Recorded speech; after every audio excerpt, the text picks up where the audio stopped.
Hi everyone, you're watching special coverage from the 42nd ASEAN Summit 2023 here in Labuan Bajo, where the main summit's first day has just concluded today. And one of the main agendas for the 42nd ASEAN Summit 2023 this year is ASEAN leaders' interface with the representatives of ASEAN Business Council or Advisory Council or ASEAN's BAC. Now, to learn more on what being discussed during the meeting, we are joined by the chairman of ASEAN's Business Advisory Council, Mr. Arsjad. Rasjid, thank you so much for coming to see today's video. No, thank you. Appreciate actually being invited to actually talk today here at Yes, today. Well, it's our honor, and well, I know you're very busy, Mr. Rasjid. Busy is all call of work. So as long as we are doing things for Indonesia, and I think it's all for the people. Yeah. And we're talking about economy, we're talking about prosperity. You know, without economic growth, without businesses, right, there will be no prosperity. Yes. So the key factors prosperity is economy. So that's the part at all. So it's, as I said, is it's a heart because it is actually really the people, when we look at the faces, right, especially the MSMEs, if they can be helped, can be supported, and create the foundation of our economy. Yeah. Oh my God, that gives me energy. Yeah, wow. That was not even the question. You already answered very complete. So you were chairing the ASEAN's Business Advisory Council this year. Yeah. And we just want to know, what are the current members of ASEAN BAC, and which members attended the 42nd summit this year? So, I mean, ASEAN, as you know, there is 10 countries. And then, and this year, as you know, Timor-Leste is also part of the observer, right? So, because with that, what happened to the ASEAN Business Councils, we have all the 10 businesses. I mean, we have, from each country, businesses that in a business councils usually there's 3 people, but attending today is actually there's 1 or 2, but actually all the chair of the ASEAN Business Council for every nation. What's very interesting, we complete. There's been what we have our friends from Myanmar. The business is here also participating, and then also our business from Timor-Leste is also participating. So it's actually a very complete ASEAN from the business perspective. And this is very important because ASEAN, one thing is the government, the G2G, but what's more important is actually the people to people, business to business.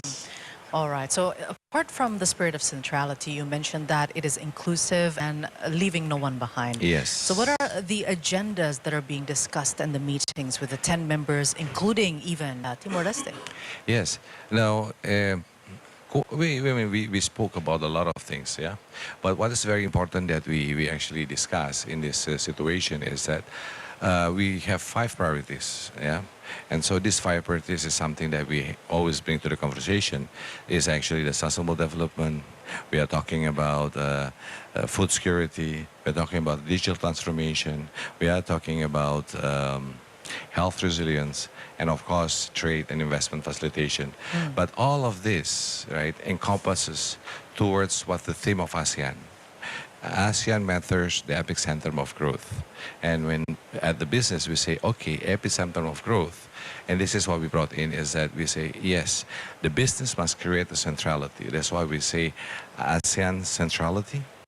And you mentioned the 3 words, the inclusivity and also the so-called innovation. Now is how to create this innovation, to think out of the box, to make sure ASEAN centrality happens, but focuses on actually the people. When we talk about the people, most of the people we are talking about micro, small, medium enterprises. Yeah. I mean, so this is something like, for example, the Philippine president was mentioning about the importance of nano as an example, right? And I say, yes, that's aligned, very aligned with what we are doing. Because one of the main theme that we discuss is digital transformation. And this one is really how to upgrade and to make sure nobody's left behind from nano, micro, small, all of them. Yeah, but again, we also discuss about the drivers, right? Of this, what is the drivers of this epicenter of growth? Yeah, from the perspective of business, you know. So we say there's five things. Number one is economic resilience. Number two is demographic dividends. Number three is digitally promising. Yeah. Number four is the green economy prospect, and now, of course, the vast consumer base. Yeah, so all of this must be incorporated as the meaning from our perspective as the epicenter of growth. And so those are the discussion, and it was a great conversation we had with the leaders. That's great. Well, Southeast Asia has proven that even during the pandemic, we could actually survive the pandemic quite well compared to other regions in the world. What about businesses that have not been included in this Business Advisory Council? What are the efforts to include them in? First, I just want to say, I like that word, resilience, because the resilience, that's how ASEAN is, right? That's how we are able to have an average economic growth in ASEAN at 5%, right? And we have a tremendous market of 280 million people. And now, in order for us to be able to work with everyone on inclusive basis, that's why we went for a roadshow. You know, we went to every country in ASEAN, except, I mean, there's two more, which is Thailand, because they're going to have their election today, you know, this time. And at the same time, Laos, because it's just a matter of scheduling. But we've spoke to all of them. And this is very important. This is where we want to be creating that inclusivity to make sure that we talk to every chambers and we talk to how to create this program for micro, small, medium enterprises. Yeah, and this is where also we bring our legacy project of what we call wiki entrepreneurship to make sure that everyone in the micro, small, medium enterprise can be connected within ASEAN and also to create what we call 3M, which is number one is mentoring them, number two is to create access market for them, and the third one is the funding or the money, so the 3M, you know. So that is something that why it is for everyone. And we are giving all information to every companies, every nation. And this is what's you know, we even actually have one more, which basically will include everyone, which is the legacy of a QR code payment system. Right? Because with this QR code, everyone can actually pay with QR code in local currencies. Right. And, you know, as I can say, we can save up to 2% on transactional costs because we don't have to go to international. We can do it within ASEAN.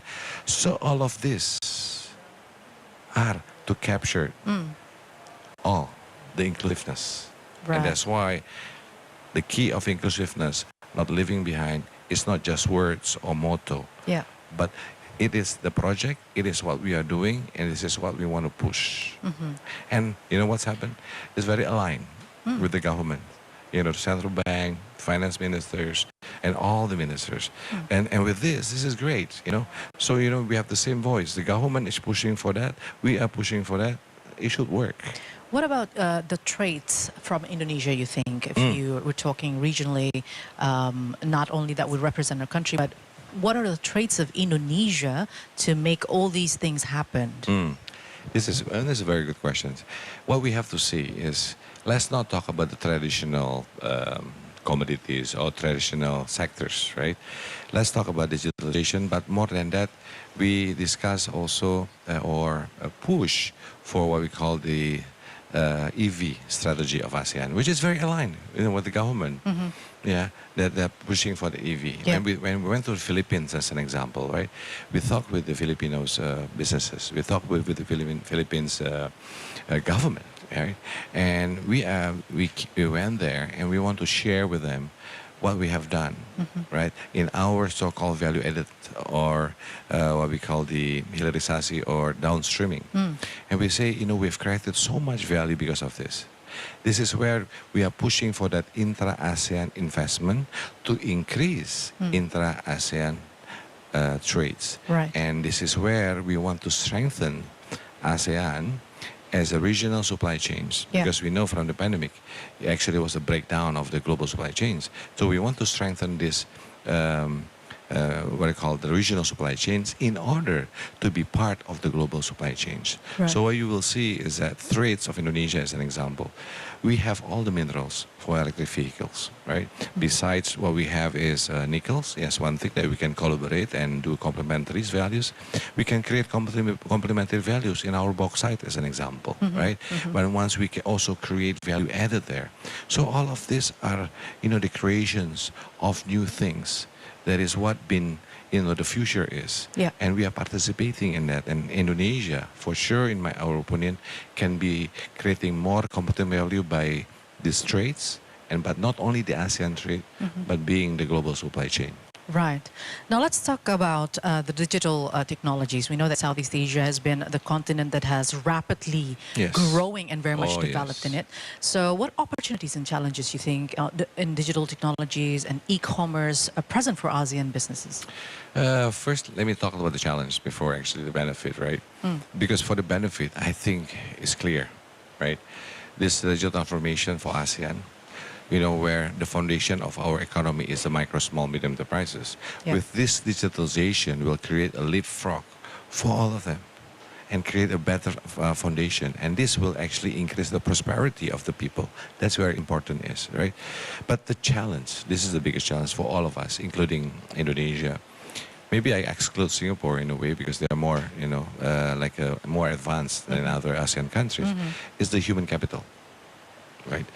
What happened is this, right? We keep the digital transformation will create efficiencies, will create higher productivity, but at the same time, it will actually eliminate jobs, right? This is the key. The thing is, this is Industrial Revolution 4.0, they say it, but it could be a social revolution if we don't do anything to that. Yeah. So the key is really human capital. And this is where we also discuss how one another can actually help to improve our human capital. Particularly preparing them for this digital world and preparing them for the actual, what will happen in the future. Everybody's worried about, like ChatGPT that we have now. You can just ask anything on AI and it can answer it all, right? True. But at the same time, we need to make sure that the skills moving forward, which is going to be different because of this digital world, we have to make sure we are ready for all the new employee coming in, so all the new students for our younger generation. But at the same time, we need to prepare the laborers. We need to reskill them, upskill them. And thus are I can say the challenges that actually all of us in ASEAN should take. And if we can overcome this, oh my God. Yeah, but I mean, Indonesia is a big country with a demographic bonus, so... No, that's the point. Yeah. This bonus demography, yes, it is true. We have a bonus demography, but we have not gotten this bonus demography. If we don't do anything to our people, it's not about bonus demography. Exactly. The big chunk of the homework is to have them skilled. And having special expertise so that they don't be replaced with AI, for example. Yes, but to create more jobs in the future with the right skill. All right, Sarah. So what are the main economic, political priorities of the Indonesian presidency of ASEAN? And how does the government plan to collaborate with ASEAN Business Advisory Council? Oh, yes. One of the things that we discuss is actually the ASEAN vision of 2045, right?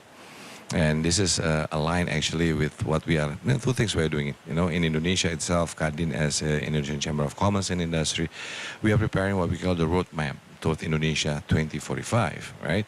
So now with ASEAN vision of 2045, right?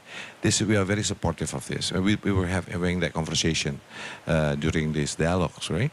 And we say we support, and I think to fill in those vision, we would like to really be part of that process, because this is very critical, important, even for Indonesia, right? Because if you look at Indonesia and also the ASEAN, it's almost the same, whereby, we are going, in the next 10 years, we are going to face what we call the challenge of the middle income trap. Yep. And that's the key. How do we get out of there? Bapak Jokowi, our president, always keeps saying, right? Hey, look at South America. There's so many so-called developing countries there, developing economies. But they keep developing. They will never get out of being developed. Developing cannot be a developed countries. Indonesia cannot be that. ASEAN cannot be that.